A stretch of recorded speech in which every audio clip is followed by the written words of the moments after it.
नमस्कार दोस्तों, tip insights में आपका स्वागत है। आज हम बात करने वाले हैं इस वीडियो के अंदर कि ओपीडी क्या होती है और ओपीडी के अंदर हमारा हेल्थ इंश्योरेंस कार्ड यूज़ हो सकता है नहीं हो सकता। ये बहुत सारे लोगों के मन में सवाल होता है कि ओपीडी बेस हम कोई अपना कैशलेस ट्रीटमेंट या रिम्बर्समेंट ट्रीटमेंट ले सकते हैं नहीं ले सकते हैं। क्योंकि लोग बाग पॉलिसी ख़रीद लेने के बाद उनके मन में सबसे पहला सवाल ये आता है कि ये एडमिट केस में चलेगा या ओपीडी बेस में भी चल जाएगा। तो क्या होता है कि कई लोगों को इसके बारे में जानकारी नहीं होती और वो अपना हेल्थ कार्ड लेके ओपीडी में भी यूज़ करने के लिए वहाँ पे चले जाते हैं हॉस्पिटल के अंदर। तो यही कन्फ्यूज़न बहुत सारे लोगों को रहता है कि हमारा कार्ड ओपीडी में चलेगा या नहीं चलेगा।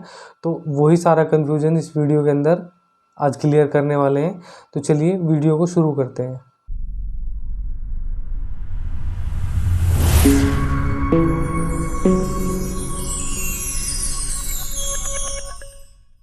जब भी हम कोई हेल्थ पॉलिसी परचेज़ करते हैं तो उसके अंदर हमें ये नहीं पता होता है कि हमें वो ओपीडी में यूज़ करना है या आईपीडी में यूज़ करना है। मतलब ये है कि ओपीडी में डॉक्टर को दिखाने के बाद भी उसका इस्तेमाल हो सकता है या हॉस्पिटल में एडमिट होने के बाद भी उसका इस्तेमाल हो सकता है।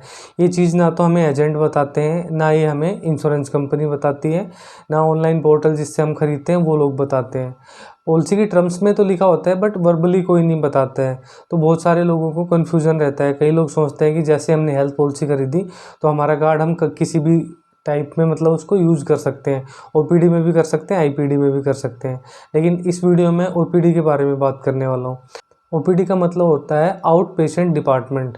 तो इसमें क्या होता है कि जब हमें कोई नॉर्मल बीमारी होती है या नॉर्मल कोई तकलीफ़ होती है या कोई हेल्थ इशू होता है हमारे साथ, तो हम ओपीडी में डॉक्टर को दिखाने के लिए जाते हैं। तो सबसे पहले हमें प्रिस्क्रिप्शन वहाँ पे बनवाना होता है। जब भी हम हॉस्पिटल के अंदर जाते हैं तो ओपीडी के अंदर डॉक्टर्स होते हैं, तब हम उनसे मिलते हैं अपने नॉर्मल हेल्थ इशू को लेके।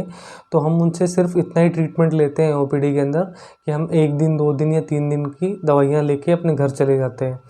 अगर उन दवाइयों से हमें आराम नहीं होता है और फिर हम 3 दिन के बाद हमें डॉक्टर्स बुलाते हैं या हमें आराम नहीं मिलता है उन दवाइयों से, तो उस केस में आगे डॉक्टर डिसाइड करता है कि पेशेंट को एडमिट करना है या ओपीडी में ट्रीट करना है।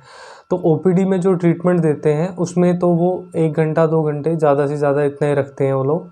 उसके बाद वो पेशेंट को भेज देते हैं दवाइयाँ दे के या उनका टेस्ट वेस्ट करा के, जो भी उनकी हेल्थ इशू से रिलेटेड जो टेस्ट होते हैं, जो अल्ट्रासाउंड होते हैं या लैब टेस्ट जो होते हैं, उनको देख के और दवाइयाँ दे के वो घर भेज देते हैं। तो उस केस में क्या होता है, बहुत सारे लोगों को ऐसा लगता है कि हमारा हेल्थ कार्ड है तो हम ओपीडी के अंदर भी उसको इस्तेमाल कर सकते हैं। लेकिन अभी क्या है कि कुछ कंपनियों ने ओपीडी बेस भी इसको स्टार्ट कर दिया है कि ओपीडी में भी चल जाता है। बट कुछ कंपनियों ने इसमें ये डिसाइड किया है कि कुछ कंपनियां तो ओपीडी को भी कैशलेस दे रही हैं और रिम्बर्स भी दे रही है कुछ कंपनियां। लेकिन उसमें क्या होता है कि बहुत सारी कंपनियां पहले तो बिल्कुल भी नहीं देती थी, बहुत सारी कंपनियां ओपीडी में हेल्थ कार्ड को यूज़ नहीं करने देती हैं। वो सिर्फ आईपीडी केस में ही यूज़ करने देती है। आईपीडी मतलब एडमिट केस में। तो आईपीडी को लेके मैं दूसरी वीडियो बनाने वाला हूँ आपके लिए, तो सिर्फ इसमें ओपीडी के बारे में बताने वाला हूँ। तो अभी भी बहुत सारी पॉलिसियाँ ऐसी हैं जहाँ पर सिर्फ हेल्थ कार्ड ओपीडी में यूज़ नहीं होता है, वो सिर्फ आईपीडी के लिए ही होता है। तो अपनी सबसे पहले जब भी आप पॉलिसी खरीदते हो तो अपने एजेंट से भी इस चीज़ को पता कर लीजिए। दूसरा, आप अपनी पॉलिसी की टर्म्स में भी ये चीज़ पढ़ सकते हो कि हमारा जो हेल्थ कार्ड है वो आईपीडी में चलेगा या ओपीडी में चलेगा। तो उसमें भी सारी चीज़ें क्लियरली मेंशन होती है। तो आप लोग जब भी अपना ट्रीटमेंट कराते हो हेल्थ कार्ड से तो ये चीज़ें पहले आप लोगों को पता होनी चाहिए। अगर अभी तक भी आप लोगों को इस बारे में नहीं पता है तो आप अपने पॉलिसी के डॉक्यूमेंट्स अपने मोबाइल में या अपनी हार्ड कॉपी जो भी आपको मिली है उसमें आप देख के उसको पढ़ लीजिए, उसके बारे में जानकारी लीजिए, ताकि आपको फ्यूचर में कभी ऐसी प्रॉब्लम ना हो। अगर शुरुआत में पॉलिसी खरीदते टाइम अगर पता नहीं भी लगता है कि हमारा कार्ड ओपीडी में चलेगा आईपीडी में चलेगा, तो आप इंश्योरेंस कंपनी की हेल्पलाइन नंबर, उनके टोल फ्री नंबर पे भी आप बात करके पता कर सकते हो। वो भी आपको पूरी जानकारी दे देंगे। आपकी पॉलिसी के ऊपर भी उनके टोल फ्री नंबर लिखे होते हैं, उनकी ईमेल आईडी लिखी होती है, तो वहाँ से आप जानकारी प्राप्त कर सकते हो।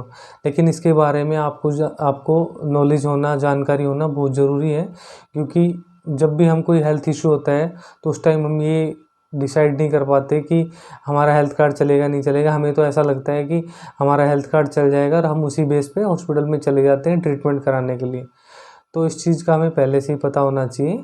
अगर नहीं पता है तो आप उसको अपनी पॉलिसी से पता कर सकते हो, पॉलिसी की टर्म्स एंड कंडीशन को पढ़ के आप उसको पता कर सकते हो। तो आज की वीडियो में इतना ही, मिलते हैं नेक्स्ट वीडियो में, तब तक के लिए नमस्कार। आप हमारे चैनल को सब्सक्राइब कर लीजिए, वीडियो को लाइक कर दीजिए। कोई मन में आपके सवाल हो तो आप कमेंट सेक्शन में हमें लिखिए, हम उसका आंसर ज़रूर देंगे। तो मिलते हैं नेक्स्ट वीडियो में, तब तक के लिए नमस्कार।